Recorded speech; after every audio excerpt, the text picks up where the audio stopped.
Streetwear is huge now.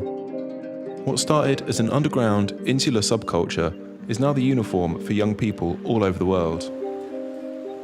The culture has exploded over social media, and the hype seems to be getting crazier every week. In recent years, South Korea has built a reputation as one of Asia's leading fashion destinations. It's a place that's home to talented young designers, next-level street style, and a clothing-obsessed consumer culture. The Korean scene is booming, but beneath the surface, there's an insane market for counterfeit streetwear, and it's unlike anything you'll see in the West. I went to Seoul Fashion Week to see it all for myself. 60 years ago, Korea was torn apart in a bloody civil war. While North Korea has since descended into an oppressive dystopia, the South has rapidly transformed into a capitalist powerhouse. Now, South Korea is the world's 14th largest economy, and Seoul itself is the 5th wealthiest city on Earth. In a phenomenon called the Hallyu, or wave, South Korean pop culture has been exported all over the globe.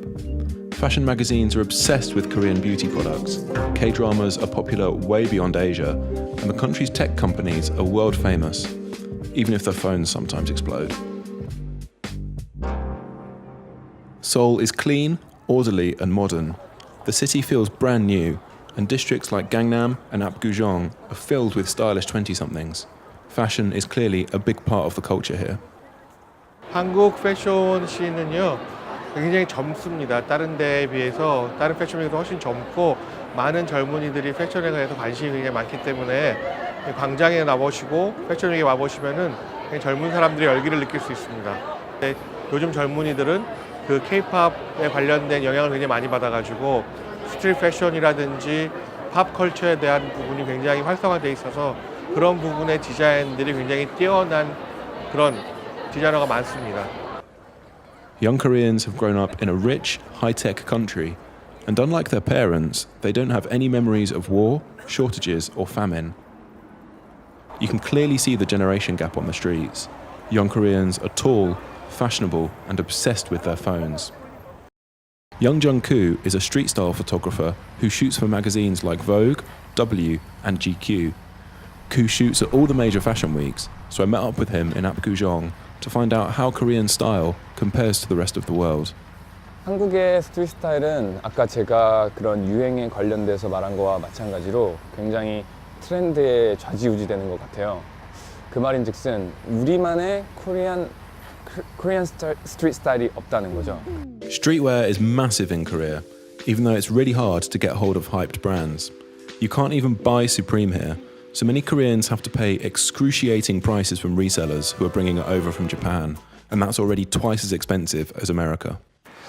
이런 상황으로 미루어 보았을 때 한국 사람들이 사고 싶어하는 브랜드랑 살 수 있는 브랜드가 확실히 나눠져 있어서 한국 사람들의 솔직하게 말하면 아까 그런 스트릿 그러니까 뭔가 자기만의 own 스타일도 그렇게 마음대로 표출을 못하는 것 같아요. 그래서 뭐 인터뷰 질문 중에 하나였던 favorite 브랜드와 살 수 있는 브랜드와 좋아하는 브랜드가 확실히 이렇게 나눠져 있는데 우리나라에서도 그래서 그런 슈프림을 겨냥한 브랜드들이 많이 나와 있어요. 어떻게 보면 이제 한국 사람들의 그런 지금 유행하는 옷에 적합하게 만든 옷이라고 보면 될 거예요. Instead of Supreme. 아까 제가 말했던 것처럼 그런 트렌드들에 가장 영향을 많이 미치기 때문에 그런 카피 제품들이 많이 나와요. 그래서 뭐 most of 그런 스트릿 브랜드들이 한국에 스토어를 오픈하려고 왔음에도 불구하고 이런 한국의 패션 씬을 보고 스토어를 오픈하지 않겠다고 이제 결정을 한 그런 상황까지도 있었다는 얘기를 들었는데 The limited supply and high demand for streetwear in Korea has created a gap in the market, and there's people here that are ready to fill it, either through lookalike brands or with straight-up fakes. We are not even 100 meters across the road from the official Seoul Fashion Week venue over there, and we are surrounded by fake streetwear. Supreme sweatpants, Champion, Stussy. There's some Tom Brown over there. The quality is really quite poor. So it actually says on the tag, Supreme, the Super Supreme. Hood by Air. Sorry, Shane. So, right here we've got every Supreme sweatshirt you could possibly imagine. Doesn't look great. Never seen that one before. The logo nice and big, so everyone can see it. This is made in Korea? All made in Korea. How much? It's 28,000. 28,000. So that is about $20, $25 for a Supreme box logo hoodie. It's not bad.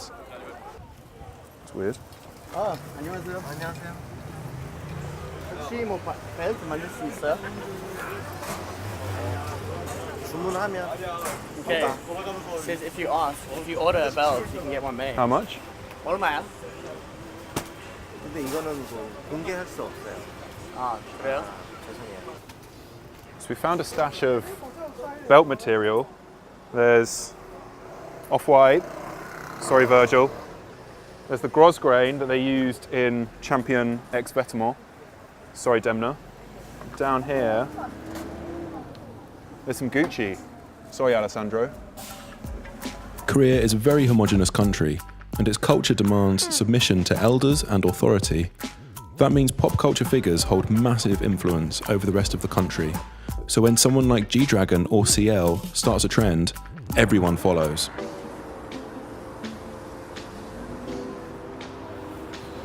Seoul Fashion Week might be young, but its attendees are just as capable of putting together outrageous outfits as their peers in New York and in Paris.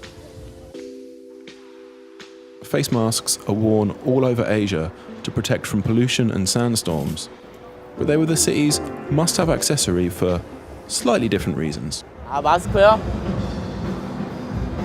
그냥 패션. 여기 그냥 패션. 이거 왜 쓰고 있어요? 마스크요? 일단은 약간의 그 멋이랄까? 네, 그런 것 때문에. 전 감기요. 트렌드에 좌지우지되는 이런 우리나라의 성향이 이런 패션에서도 미치고 뭐 음식, 뭐 라이프스타일 이런 게 모두 다 우리나라의 그런 이렇게 트렌드에 좀 민감해하는 한국 사람의 성향에 의해서 이게 많이 좌지우지되는 것 같은데, 그래서 뭔가 좀 크리에이티브한 자기만의 스타일과 색깔이 없는 것 같아서 저는 솔직히 말하면 조금 슬픈 경향이 없지 않아 있습니다. 한국의 스트릿 스타일이. 하지만 You can see Korea's love of trends on the runway too. It's common for young designers in emerging markets to look to the West for inspiration. So for Fall/Winter 17, Seoul's young designers were big into Balenciaga and Vetements. Korea's obsession with trends has created a thriving market for counterfeits. There's shops in Dongdaemun that are filled with fakes, and some of them are so convincing that it's almost impossible to tell them apart from the real deal.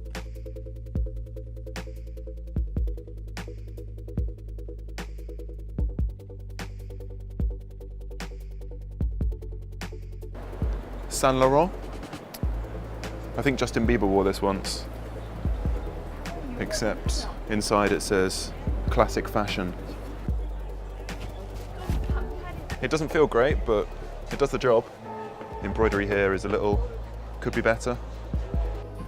I've got some Tom Brown, except it says Form Hom. Nearly everyone I spoke to said they shopped at Dongdaemun, and no one seemed to really know or care that they were wearing fakes. Got some Tom Brown vibes, and on the inside it says Boy London. Whoever is making this stuff is definitely looking online for inspiration, because we found knockoffs of almost every hyped brand you can think of.